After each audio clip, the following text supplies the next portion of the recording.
Hello friends, welcome back to my YouTube channel. तो basically जो आज से जो हम बुक 2 कवर करेंगे, ठीक है। एनसीईआरटी हिस्ट्री क्लास 12 का जो बुक 2 है, आज से हम वो कवर करेंगे, ठीक है। बुक 1 हमने जो है ख़त्म कर चुका है, ठीक है। अब बुक 2 का बारी है, सही है। तो बेसिकली जो बुक 2 का जो पहला चैप्टर है वो आपका है through the eyes of travellers. मतलब उस टाइम के जो ट्रैवलर्स थे वो मतलब उनका परसेप्शन क्या था, वो जहाँ जहाँ ट्रैवल किए थे, हमारे इंडिया में जहाँ जहाँ ट्रैवल किए थे, तो उनका परसेप्शन क्या था, उनका पॉइंट ऑफ व्यू क्या था, ठीक है। ये जो बेसिकली जो ट्रैवलर्स है वो बाहर के देश से आए थे, सही है, इसलिए उनको ट्रैवलर्स बोला जाता है, सही है ना। तो उनका जो पॉइंट ऑफ व्यू या फिर उनका परसेप्शन क्या था हमारे इंडिया को लेकर, सही है। तो यहाँ हम वो जानेंगे, सही है। तो बेसिकली पहले आपका यहाँ पे आता है अल बिरूनी का सेक्शन आता है, अल बिरूनी एंड द किताबुल हिंद। अल बिरूनी ने जो बुक लिखा था उसका नाम था आपका किताबुल हिंद, सही है। तो बेसिकली अल बिरूनी के बारे में थोड़ा सा जानते हैं। यहाँ पे लिखा हुआ फ्रॉम ख्वारिज़्म टू द पंजाब, ठीक है। ख्वारिज़्म से पंजाब तक आने का सफ़र,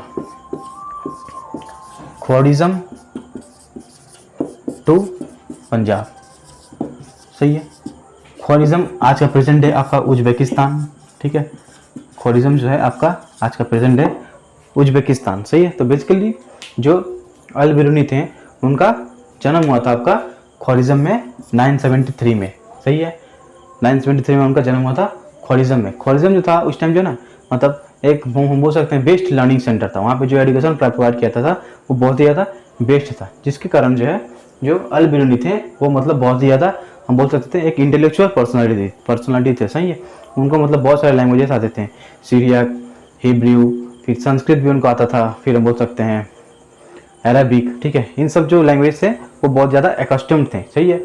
दो मतलब वो ग्रीक लैंग्वेज नहीं जानते थे, लेकिन फिर भी जो ग्रीक फिलोसोफर्स थे उनके जो वर्क्स थे उनसे वो बहुत ज़्यादा मतलब क्या बोल सकते हैं एकस्टम्ड थे उनसे भी, ठीक है ना। जो ग्रीक फिलोसोफर्स थे उनके जो वर्क्स थे उनसे भी वो बहुत ज़्यादा मतलब एकस्टम्ड थे, ठीक है। तो यहाँ पे वही बोला जा रहा था। ये आपका हुआ अल बिरूनी का जन्म हुआ था ख्वारिज़्म में, पर वो पंजाब में कैसे आए, ठीक है। ये आपका इंपॉर्टेंट है कि वो पंजाब में कैसे आए, ठीक है। तो उस टाइम जो आपका सुल्तान महमूद थे, ठीक है, उन्होंने ख्वारिज़्म को या फिर ख्वारिज़्म पे जो है अटैक किया था, सही है, इन्वेट किया था। आपका कब किया था यहाँ पे आपको मेंशन किया है 1017, सही है। ख्वारिज़्म पे आपका अटैक हुआ 1017 में, ठीक है।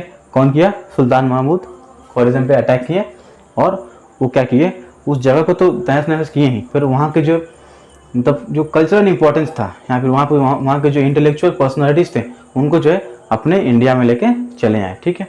उसमें से अल बिरूनी जो है मतलब उनमें से एक थे आपका अल बिरूनी, सही है। तो बेसिकली अल बिरूनी को यहाँ पे लेके आ गया है। अल बिरूनी को स्टार्टिंग में कुछ दिक्कतें आई, लेकिन धीरे धीरे जो है वो मतलब हमारे इंडियन जो कल्चर है या फिर जो ट्रेडिशन है उससे धीरे धीरे कस्टम होते गए और उनको मतलब धीरे धीरे हम बोल सकते हैं उनका मतलब प्यार होने लगा, ठीक है ना। हमारे इंडिया से जो उनको थोड़ा लगाव होने लगा, ठीक है।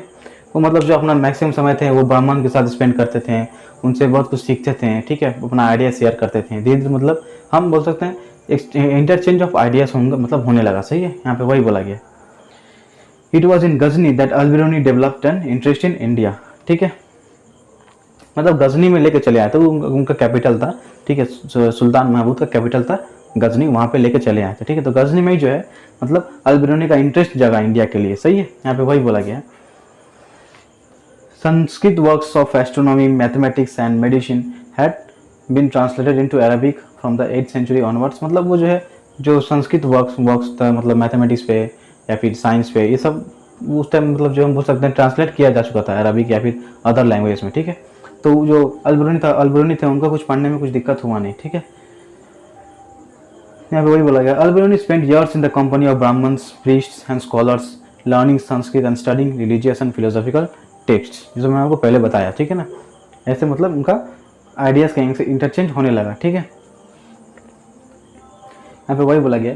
अब यहाँ पे आता है किताब उल हिंद का सेक्शन आता है, ठीक है। जो अल बिरूनी ने जो किताब लिखा था किताब उल हिंद, उसके बारे में यहाँ पे बताया गया है, सही है। तो हम आगे बढ़ते हैं। अब कहता है किताब उल हिंद, किताब उल हिंद का सेक्शन आप यहाँ पे हम पढ़ेंगे, सही है। यहाँ पर किसके द्वारा लिखा गया था? इट वॉज रिटन बाई अल बिरूनी। अब जो हम किताब उल हिंद के बारे में जानेंगे, सही है। तो बेसिकली किताब उल हिंद हम जानते हैं अल बिरूनी ने लिखा था, ठीक है। ये अरबिक में लिखा हुआ था, बहुत ज़्यादा सिंपल और लूसिड था, ठीक है। ये मतलब एक वॉल्यूमिनस टेक्स्ट था जो कि 80 चैप्टर्स में डिवाइड किया गया था। ठीक है, किताबुल हिंद 80 चैप्टर्स में आपका डिवाइड किया गया था। सही है, ये आपका अरबिक लैंग्वेज में लिखा गया था। ठीक है, किसने लिखा था? अल बिरूनी ने लिखा था। सही है, तो बेसिकली मतलब ये है क्या? ठीक है, किताबुल हिंद जो है मतलब ये अल बिरूनी का परसेप्शन था हमारे सोसाइटी को लेके, वो क्या देखते थे या फिर वो क्या सोचते थे हमारे सोसाइटी को लेके। ठीक है, तो उनका जो लिखने का तरीका था या फिर उनका जो अंडरस्टैंडिंग था सोसाइटी को लेके या फिर किसी भी चीज़ को लेके, वो थोड़ा अलग था। ठीक है ना, दूसरों से अलग था। वो पहले क्या करते थे, जब चैप्टर मतलब जब वो लिखते थे तो पहले एक question, start with a question, वो पहले एक क्वेश्चन से शुरू करते थे। ठीक है, पहले मतलब चैप्टर के बिगिनिंग में जो है उन्होंने एक क्वेश्चन रख दिया। ठीक है, चैप्टर के बिगिनिंग में उन्होंने एक क्वेश्चन से स्टार्ट किया। ठीक है, उसके बाद जो है वो डिस्क्राइब करना शुरू करते हैं संस्कृत ट्रेडिशंस को। ठीक है, सेकेंड स्टेप में क्या करते हैं, डिस्क्राइब करते हैं सांस्कृतिक ट्रेडिशंस को। सही है, सेकेंड स्टेप में क्या करते हैं, सांस्कृतिक ट्रेडिशंस को वो डिस्क्राइब करते हैं। सही है, और उनका थर्ड स्टेज क्या होता है या फिर हम बोल सकते हैं फाइनल स्टेज में क्या होता है, वो हमारे कल्चर को, हमारे ट्रेडिशन को किसी बाहरी कल्चर या ट्रेडिशन से कंपेयर करते हैं। ठीक है, इस कंपैरिजन का क्या रिजल्ट होता है कि जो पढ़ते हैं या फिर जो सुनते हैं या फिर जो देखते हैं उनके मन में मतलब एक कॉन्ट्रास्टिंग, मतलब क्या बोलते हैं, कॉन्ट्रास्ट करने का कैपेबिलिटी जनरेट होता है। ठीक है ना, वो मतलब चीज़ों को समझना मतलब बेहतर तरीके से समझ पाते हैं। ठीक है, यहाँ पे वही बोला है, देखो generally Al Biruni adopted a distinctive structure in each chapter beginning with a question. ठीक है, स्टार्टिंग होता है आपका क्वेश्चन से। ठीक, following this up with a description based on सांस्कृतिक ट्रेडिशंस, जैसे मैंने आपको बताया, and concluding with a comparison with other cultures, और ख़त्म कैसे करते हैं, अदर कल्चर के साथ कंपेयर करके। ठीक है ना, हमारे इंडियन कल्चर को अदर कल्चर के साथ कंपेयर करके ऐसे जो है चैप्टर को क्लोज करते थे। ठीक है, इनका मतलब वे ऑफ राइटिंग ऐसा ही था। सही है, ये मतलब एक बहुत सारे स्कॉलर्स बोलते थे कि ये एक मैथमेटिकल बोल सकते हैं, बेस्ड ऑन मैथमेटिकल कैलकुलेशन के हिसाब से वो ऐसा करते थे ताकि जो पढ़ने वाले हैं या फिर जो ऑडियंस है वो मतलब अट्रैक्ट हो इसकी तरफ। सही है, हम ये बोल सकते हैं he was familiar with translations and adaptations of Sanskrit, Pali and Prakrit text into Arabic. ठीक है, मतलब वो बहुत सारा मतलब क्या बोलते हैं, मैंने जैसा वो पहले ही बोला है कि इंटेलेक्चुअल पर्सनालिटी थे। ठीक है ना, वो मतलब जो लैंग्वेजेस थे उनके बारे में जो है वो बहुत ही ज़्यादा जानते थे। सही है, फिर यहाँ पे आपका एक टर्म दिया हुआ है, ये क्वेश्चन में देता है मेट्रोलॉजी का। ठीक है, तो metrology is the science of measurement. ठीक है, ये टर्म आप थोड़ा सा याद रखिएगा। सही है, तो बेसिकली किताबुल हिंद में इतना ही लिखा हुआ है। सही है, अब आपका आता है इब्न बतूता रीला। ठीक है, ये हमने अल बिरूनी का सेक्शन कवर किया, अब हम पढ़ने वाले हैं इब्न बतूता के बारे में। सही है, और उनके बुक रीला। ठीक है, इब्न बतूता और उनके बुक रीला के बारे में अब हम पढ़ेंगे। चलिए, ठीक है, चलिए आगे बढ़ते हैं। हमारा किताबुल हिंद यहाँ ख़त्म होता है, अब हम पढ़ने वाले हैं इब्न बतूता का रीला। सही है, अब जो आपका जो इब्न बतूता थे, ठीक है, वो आपका एक मोरक्कन ट्रैवलर थे। सही है, वो जो बेसिकली आपका एक मोरक्कन ट्रैवलर थे। ठीक है, तो वो मतलब उनका जो बुक था रीला, ठीक है, वो भी जो है अरबिक में ही लिखा हुआ था। ठीक है, और उसमें उन्होंने मतलब जो कल्चरल या फिर सोशल स्ट्रक्चर है उसको बहुत ही ज़्यादा मतलब बहुत ही बेहतरीन तरीके से जो है डिस्क्राइब किया था। ठीक है, यहाँ पे वही मेंशन किया गया है, provides extremely rich and interesting details about the social and cultural life. ठीक है, social and cultural life in the sub continent period आपका 14th सेंचुरी के आसपास। सही है, हम बोल सकते हैं, यहाँ पे वही मेंशन किया गया है। ठीक है, तो वो जो बेसिकली जो उनका जो बर्थ था या फिर बर्थ टाउन तो हम बोल सकते हैं टैंजियर। ठीक है, वो उनका जन्म टैंजियर में हुआ था, और वो मतलब वन ऑफ द जो फाइनेस्ट मेंबर्स थे या फिर वन ऑफ द फाइनेस्ट जो फैमिली थे या फिर जो ट्राइब थे उनमें उनका जन्म हुआ था। ठीक है, तो जिसकी वजह से जो है उनका एजुकेशन भी बहुत बढ़िया था। ठीक है, उनको एजुकेशन मतलब बेस्ट एजुकेशन प्रोवाइड मतलब किया गया था, फिर उनको बेस्ट एजुकेशन उनको मिला था। ठीक है, हम बोल सकते हैं। सही है, unlike most other members of his class, ठीक है, उनके जो क्लास में और भी बहुत सारे मेंबर्स थे, उनके जो विपरीत इनका सोचना था। ठीक है, इनका सोचना उनसे विपरीत था। इब्न बतूता किस पे बिलीव करते थे, जो हम ट्रैवल करने से जो है सिचुएशन को ज़्यादा अच्छे से समझ पाएंगे रादर देन रीडिंग बुक्स। ठीक है, किताबी नॉलेज से बढ़िया है, मतलब जो लिखा हुआ जो थियोरेटिकल नॉलेज से बढ़िया है हम कुछ प्रैक्टिकल करके देखें। ठीक है, प्रैक्टिकल एनालिसिस वो प्रेफर करते थे रादर देन थियोरेटिकल नॉलेज। ठीक है, सही है, तो यहाँ पे वही बताया गया है। देखिए, he considered और experience gained through travels to be more important source of knowledge than books, जो मैंने आपको यहाँ पे अभी बताया, सही है, यहाँ पे वही मेंशन किया गया है। मतलब वो इंडिया में आने से पहले, ठीक है, वो और भी बहुत सारे जगह पे जो वो घूम चुके थे, ठीक है, Oman, Yemen, Persia, Syria, Iraq, ठीक है, ईस्ट अफ्रीका। अब जब वो सेंट्रल एशिया से जब गुजर रहे थे, ठीक है, when he was travelling through central Asia, वो सिंध आ पहुँचे, ठीक है, 1333 में सिंध आ पहुँचे और उन्होंने जो है मोहम्मद बिन तुगलक के बारे में बहुत ज़्यादा सुना था, ठीक है, महमूद बिन तुगलक के बारे में सुना था, सुल्तान ऑफ दिल्ली उस टाइम, ठीक है, दिल्ली के सुल्तान थे उस टाइम मोहम्मद बिन तुगलक, ठीक है। तो उनके बारे में बहुत ज़्यादा वो सुने थे कि वो बहुत ही ज़्यादा मतलब ऑनर्ड एंड रेस्पेक्टेबल पर्सन है, बहुत ज़्यादा मतलब नॉलेजेबल पर्सन है, ठीक है। इब्न बतूता को मतलब ये सब उनके बारे में पता था या फिर वो सुने थे, ठीक है। तो उनका इंटरेस्ट हुआ कि चलिए उस इंसान से मिल के आते हैं, ठीक है। तो वो मिलने गए, ठीक है, और जो मोहम्मद बिन तुगलक थे वो उनसे बहुत ज़्यादा इंप्रेस हो गए और उनको अपने कोर्ट का काजी बना दिया, सही है, उनके अपना कोर्ट का काजी बना दिया और जज ऑफ दिल्ली बना दिया, सही है। मतलब बहुत सालों तक जो है इब्न बतूता इस पोजीशन में रहे। फिर उनके और जो एम्परर थे उनके बीच में कुछ मतलब क्या अनबन हो गया, जिसकी वजह से जो है उनको मतलब उस पोस्ट से हटा दिया गया। फिर कुछ सालों बाद जो है वो जो मिसअंडरस्टैंडिंग था वो दूर होने के बाद जो उनको फिर ऑफिस में मतलब उनको मतलब ऑफिस अपना रिटेन किए, सही है। और जब वो ऑफिस रिटेन किए तो इब्न मोहम्मद बिन तुगलक उनको एक नया काम देते हैं कि चाइना को ट्रैवल करने का, ठीक है। With the new assignment Ibn Battuta proceeded to Malabar coast through central India, ठीक है। ये जो न्यू असाइनमेंट वो क्या था, he was ordered in 1342 to proceed to China as the Sultan's envoy to the Mongol ruler, ठीक है। चाइना में उनको प्रोसीड करने का ऑर्डर दिया गया था, ठीक है। कौन दिया था? मोहम्मद बिन तुगलक, ठीक है। सुल्तान का एनवॉय बन के मंगोल रूलर से मिलने के लिए ऑर्डर दिया था, सही है। उसके बाद क्या होता है, वो मतलब ऑर्डर सुन के जो मालाबार कोस्ट से चले जाते हैं central India. From Malabar he went to Maldives, Malabar से मालदीव जाते हैं जहाँ पे वो 18 महीना स्पेंड करते हैं काजी, वहाँ का काजी बन के, ठीक है। फिर वहाँ से श्रीलंका जाते हैं, ठीक है। मतलब ये बहुत ज़्यादा घूमते थे, सही ना। जैसे ये मतलब इनको हम ग्लोब ट्रॉटर बोल सकते हैं, ठीक है ना, सही है। ही traveled extensively in China, ठीक है, going as far as Beijing, but did not stay for long, deciding to return home, ठीक है।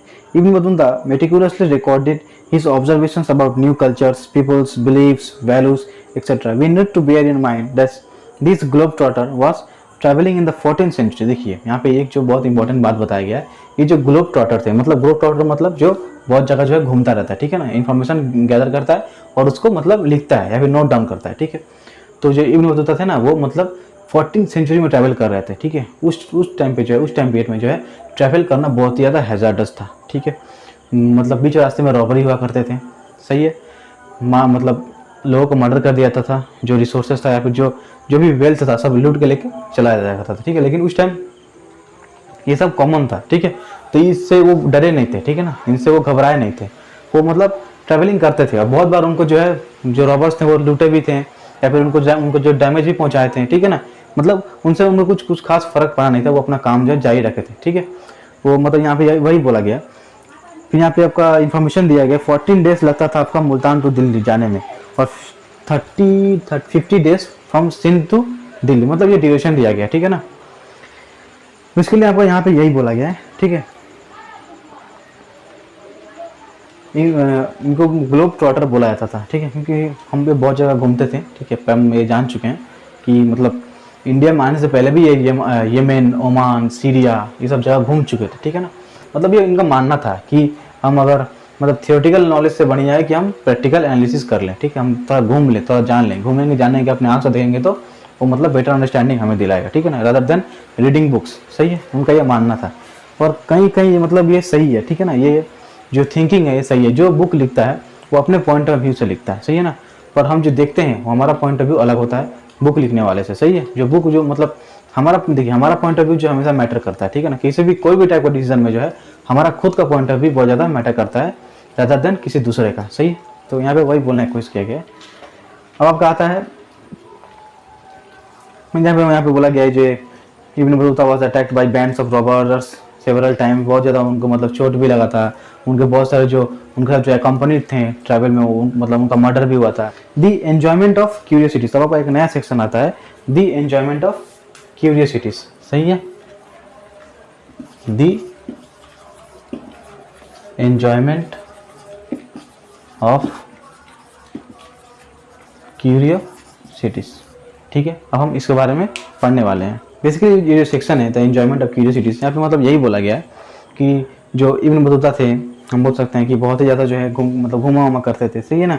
मतलब वो जब अपने जो कंट्री में जब वो रिटर्न कर गए, ठीक है ना, when he return the local people और द नेटिव लैंड में जब रिटर्न कर रहे हैं मोरक्को में, तो जो लोकल पीपल थे उन्होंने मतलब उनको बोला, फिर the local ruler issued instruction that his stories भी रिकॉर्डेड, मतलब उन्हें मतलब जो लोकल, ये मतलब क्यूरियोसिटी था, ठीक है ना, वो मतलब इतना लंबे जर्नी से अपने नेटिव टाउन में रिटर्न किए हैं, तो ये बेसिकली जो वहाँ के जो लोकल रूलर्स थे उनके मन में क्यूरियोसिटी जगा था कि ये क्या सीख के है, ये क्या जान के है, चलो हम भी जानते हैं। तो उन्होंने क्या मतलब इंस्ट्रक्शंस दिया कि इसकी जो कहानी से, इसकी जो स्टोरी है उसको उनको रिकॉर्ड किया जाए, ठीक है। तो बेसिकली इसमें इतना ही बोला गया, ठीक है ना।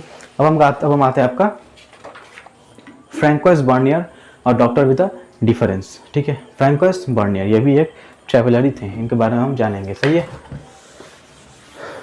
इनके बारे में जो मतलब हेडिंग दिया फ्रैंकोइस बर्नियर, पर इसके अंडर में जो है बहुत मतलब अदर जो ट्रैवलर्स हैं उनका मेंशन किया गया, ठीक है। तो पहले आपका मेंशन किया गया मतलब Portuguese arrived in India in about 1500, a number of them wrote detailed accounts regarding Indian social customs and religious practices, सही है।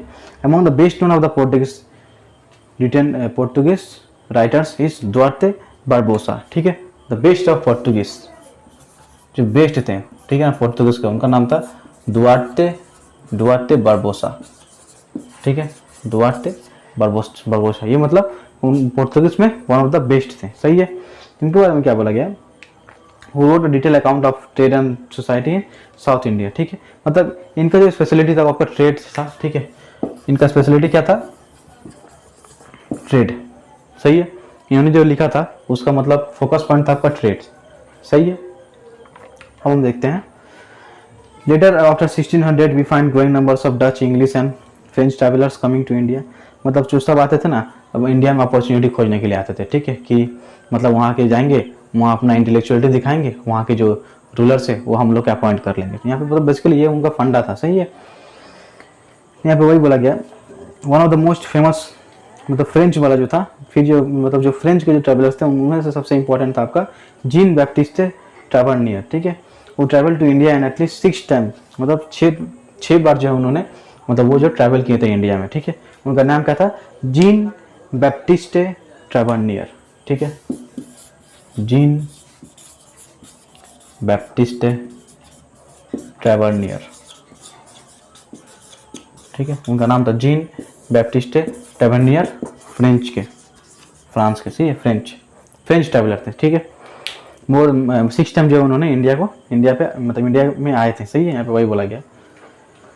फ्रैंकोइस बर्नियर, अब आपका बात किया जा रहा है, आपको मेन मुद्दे पे आ जा रहा है, ठीक है। फ्रैंकोइस बर्नियर, ठीक है, जिनको बोला जाता है a doctor with a difference, मतलब वो सिर्फ डॉक्टर नहीं थे, ठीक है ना, उनका और भी बहुत सारा जो ऑक्यूपेशन था, ठीक है।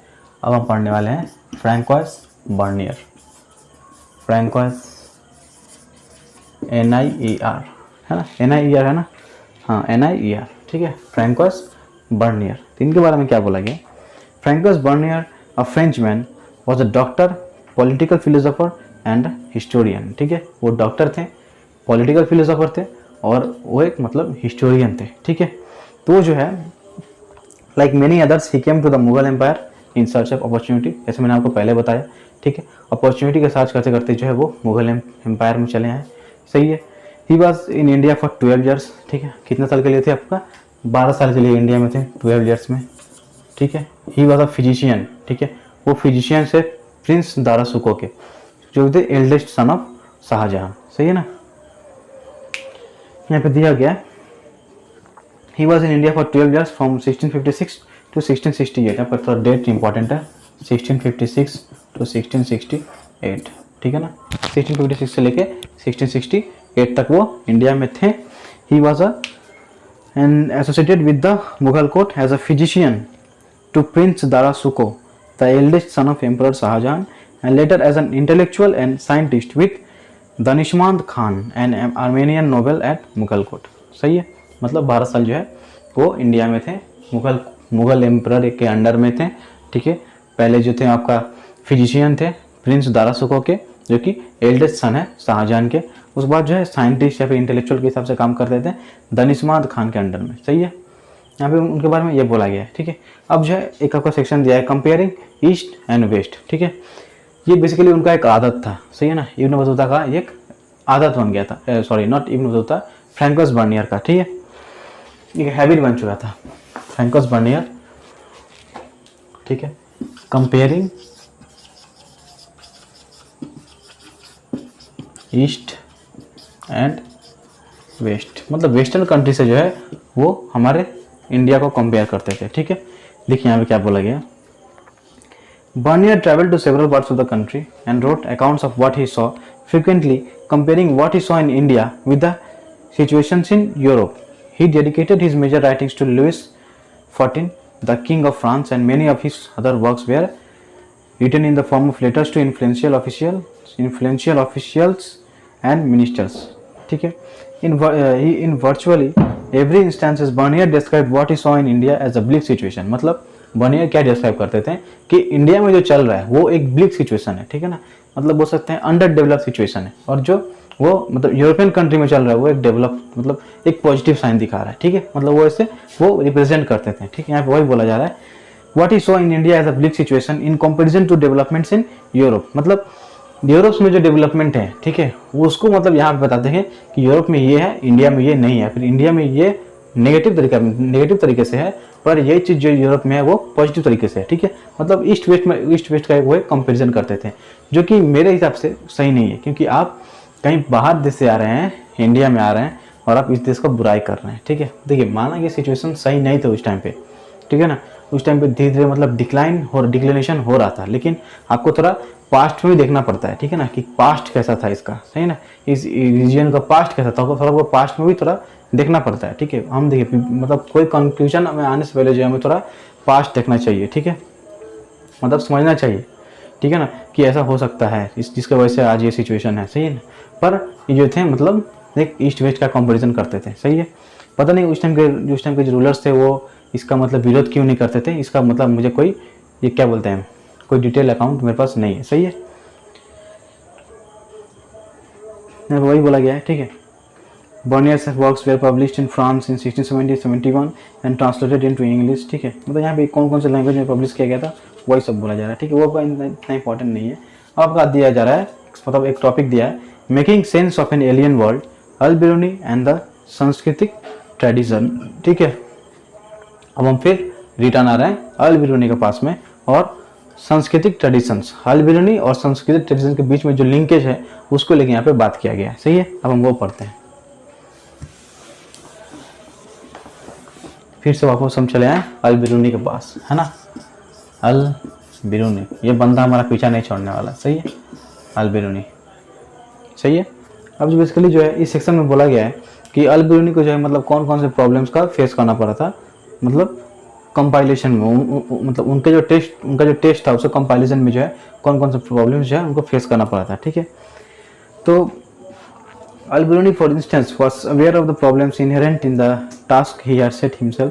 ठीक है, the first amongst this was language। मतलब उनका जो पहला बैरियर था वो आपका लैंग्वेज था। ठीक है ना, इंडिया में जो भी थे मतलब वो संस्कृत में लिखा हुए थे। ठीक है ना, Sanskrit was so different from Arabic and Persian that ideas and concepts could not be easily translated from one language into another। मतलब संस्कृत मतलब उतना ही ज़्यादा उस टाइम पे टफ था कि जो मतलब अरबिक या फिर अदर जो लैंग्वेज थे उनसे संस्कृत बहुत ज़्यादा टफ था। ठीक है ना, और जो आइडियाज़ थे उस टाइम के और जो आइडियाज़ थे या फिर जो वैल्यूज थे वो जो बेसिकली संस्कृत में लिखे हुए थे। ठीक है ना, तो उसको ट्रांसलेट करने में जो है अल-बिरूनी का हवा निकल जाए, मतलब हवा टाइट हो जाता। ठीक है, हम बोल सकते हैं। सही है, यहाँ पे वही बोला गया। सेकेंड आपका बैरियर क्या था, या फिर सेकेंड जो प्रॉब्लम वो क्या था, was the difference in religious believes and practices. ठीक है, मतलब रिलीजियस बिलीव्स और प्रैक्टिसेस में बहुत ज़्यादा जो डिफरेंसेस थे।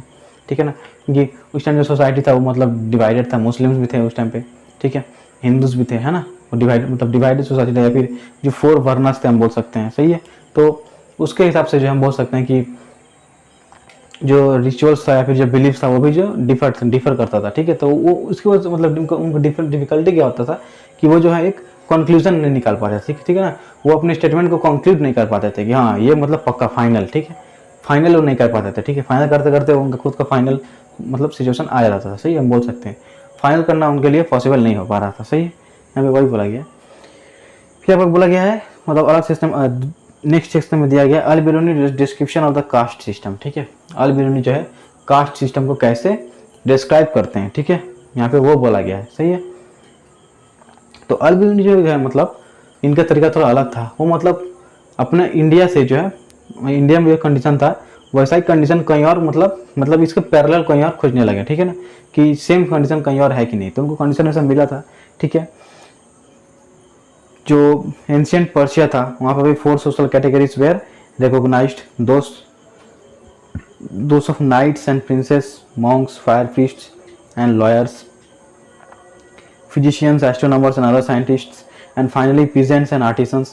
In other words जो है he attempted to suggest that social divisions were not unique to India। मतलब वो बताना चाहते थे जो सोशल डिविजन्स हैं वो बस इंडिया के मतलब यूनिक नहीं है इंडिया में, ठीक है ना। और भी बाहर के देश थे या फिर जो बाहर के जो मतलब जो एंशियंट और जो कंट्रीज थे वहाँ पे भी जो है सोशल डिवीजन जो है पाया गया है, ठीक है ना। ऐसा नहीं कि इंडिया में ही है, इंडिया इस चीज़ में यूनिक नहीं है, ठीक है। ये वो पॉइंट आउट करना चाहे थे, सही है, मतलब ये वो पॉइंट आउट किए थे। He remarked that everything which falls into a state of impurity strives and succeeds in regaining its original condition of purity। मतलब वो जो ब्राह्मण्स को जो बोलना था कि हम लोग सबसे प्योर हैं, हम लोग सबसे ऊंचे हैं, ठीक है, मतलब उनका जो मानना था, जो ब्राह्मण्स का जो मानना था जो वो सुपीरियर है, ठीक है। तो और जो जो लोअर कास्ट है वो मतलब इन्फीरियर है या फिर वो इम्प्योर है या फिर वो प्योर नहीं है।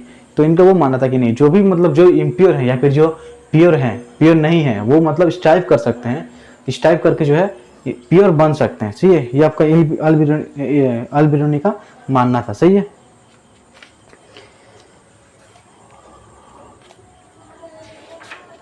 तो आज का क्लास जो है बेसिकली हम यहीं पे खत्म करते हैं, सही है ना।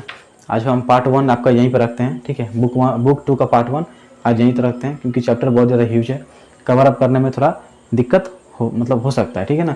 और जो अगर वीडियो ज़्यादा बड़ा हो जाएगा तो आपको भी दिक्कत होने लगेगा, सही है।